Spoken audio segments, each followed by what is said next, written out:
Awuthi-ke siphawule le noma-ke ngiphawule nje le nami ngendlela engicabanga ngayo nangendlela engiyibona ngayo nengiyibone ngayo ngiyomhlaka wami. Asiqaleni la bafowethu siyabingelela ngani zakwethu umhlaka wani lo okhulumayo. Cha wengane zakwethu. Sengike ngabuka amavidiyo-ke amaninganyana nje athoba amaningi abantu beveza even on Facebook beveza-ke imicabango yabo mayelana nodaba olusabalalile lukasisi webandla laseChibini obonakale benza into eyihlazo-ke nokho ayilona yona ihlazo ngoba iyimvelo kodwa iyihlazo ngokwendlela abayenze ngayo sikulungise lokho. Kwenza ucansi akulona ihlazo manizolwenza ucansi endaweni e-right nasendaweni efanele nangendlela efanele. Kodwa into eyihlazo indlela abalwenze ngayo. Ake sikulungise lokho ngoba mangibuka abantu abaningi sebenza ngazuthi ucansi nje kade belwenza kuyinto ebiqala ukubonakala ngabo. Cha akuyona into embi ukwenza ucansi, into embi indlela abalwenze ngayo, into engekho right indlela abalwenze ngayo. So-ke bafowethu ngithi angivele nje kulento ngoba abantu abaningi uma ubabuka ubabona indlela sebekhuluma ngazuthi leya video kuvela ubishop webandla noma kuvela umholi nomsunguli webandla lalabo abantu bebegqokelwa umfaniswano. Ngike ngabona abanye baze bathi kufanele ukuthi kungabe kusayiwa kulele yasonto. Ashoni lokhu-ke alikho ibandla elingenawo amanyala alo.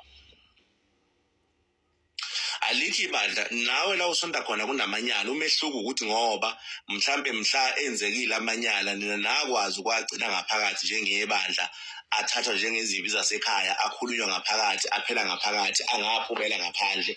Ukuba amanyala wekho emabandleni ngaba bekho labo baba nomama eniqala kubo kuthiwe ngazo uma kusuke kwenziwani labo uqala kubo uyovuma izinto zakade uzenzile ocabanga ukuthi azikho right ngabe evikini ngabe enyangeni angazi ukuthi procedure isuke ithini.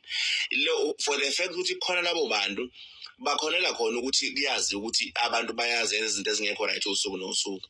So ayikho-ke into bafowethu engadala ukuthi umuntu umcabango womuntu nomuntu uze uthi ibandla akulona ibandla elibonakala lenza leyanto. Futhi bekungekho bantu abanye basebandleni esibabone lapha. Asazi sonke ukuthi mhlawumbe ibona bangasichazela ubhuti nosisi ukuthi ikuphi laba bekhona isebandleni noma isesikoleni yini eyababeka ebandleni bobabili yini eyababeka esikoleni bebobabili. Ngoba ngikholwa ukuthi ukube mhlambe kwakunenkonzo enkulu I don't think babezoba nesibindi sokwenza leyanto ngale yandlela because makunenkonzo enkulu kusebenza ama-class makuyisikole leseyisikole kusebenza ama-class ahlukahlukene ukuthi kulela abanye abantu benye branch. So akekho umuntu wayengaba nesibindi sokwenza leyanto azi ukuthi kunabantu abadeployiwe emaklasini ngokwehlukahlukana kupossible ukuthi masenza lento bengasibona.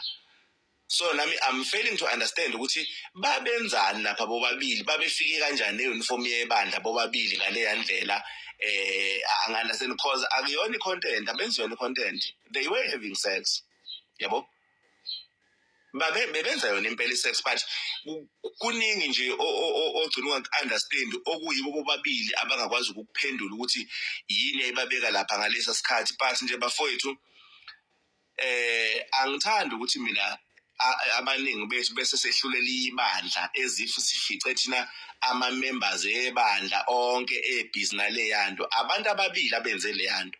Usathane mawukuthi usathane ungena endodeni noma wangena emfazini noma wangena kubabili basebenza leyanto. Konke futhi lokho okunye esicabangayo kwamalobolo nanani yinto nje esingathekisayo ukuthi ake kuthiwa ubelotshola but asisho ukuthi ubelotshola ngempela kodwa sesithi nje ake kuthiwe kubelotsholo sekufana kumkhwenyana wenzani. So akuyona esingajaja ngayo nesingehlulela ngayo ngoba asazi noma ngempela ulotsholiwe noma kalotsholiwe futhi asazi noma isoka lakhe ngempela yini leliya noma kusilona isoka lakhe uma sitshonjane wakhe asazi. Ngizama ukuthi bafowethu ezinye zezinto ezisuke zikanjena akufuni sikhulume size sikhiphe inqumo. Akufuni sikhulume sizikhiphe inqumo. Mina nje ngizoma kulento ukuthi asikwazi ukwehlulela ibandla ngesezo salabantu ukuze kuthiwe abantu abasonta kuleli abandla bonke sesibabuka. Cha bafowethu ayikho into enjengaleyo. ayikho into enjengaleyo. Kwake kwenzeka umfundisi uSithembiso Zondo wasabala ividiyo enqunu emabhunabhuna nowesimame, kodwa ayikho into yayithi asihambe sithi abantu bebandla likaZondo bonke benza leyanto. Ayikho into eyisiphoqo sisho nje sithi abantu bonke bebandla, cha. Kwangebona abantu bonke bebandla. Umfundisi uSithembiso Zondo wayeyithole ekuleyo position ngaleso sikhathi. Not ukuthi yibandla lonke kwasefanele kuthiwe akuvalwe ibandla ngoba ukuthi nokuthi hayi leliya bandla nje ayikho indaba yalo. Cha, ikhona indaba yebandla bafowethu. Abantu ababili abenze leyanto. Kuke kwenzeke kuvela amavidiyo ocansi kwake kwavela ividiyo yocansi yasebhusha noma ebheka, ngazi indlela ababegqoke ngalo abantu, yaseboxer benza ucansi. Kodwa sasingeke sithi akuvalwe oboxer ngoba leya video laba abantu abengalwenzanga ucansi kubona bonke oboxer abakhona emhlabeni. Kwakuyilaba abantu ababili abanjwa benza leyanto, not ukuthi sekuthiwa kuvalwe oboxer ngenxa yaleyanto. Ngeke ukuthi mangibona umsebenzi waseboxer noma ikuphi sengohlezi ngimnyanya ngithi ngoba nabonakala okanye mangibona ubox udayisa ngisakwazi ukungena ngithenga ngoba nabona engathi oboxer bonke kwakwenziwa kucansi. Ayikho into enjengaleyo. Ezinye nje bafethu asuke siyibuke nje ngelinyiso. Bakwenzile abakwenzile kwenziwa abantu ababili, lokho akwenziwanga yibandla. Mhlambe ke nabo abazokuchaza ngeyabo indlela, mhlambe futhi abazoyijezela ngeyabo indlela mangabe kunendlela kumele bejeze ngayo. But nje asikwazi ukwehlulela ibandla bese sithi ibandla hayi kahleni bafowethu.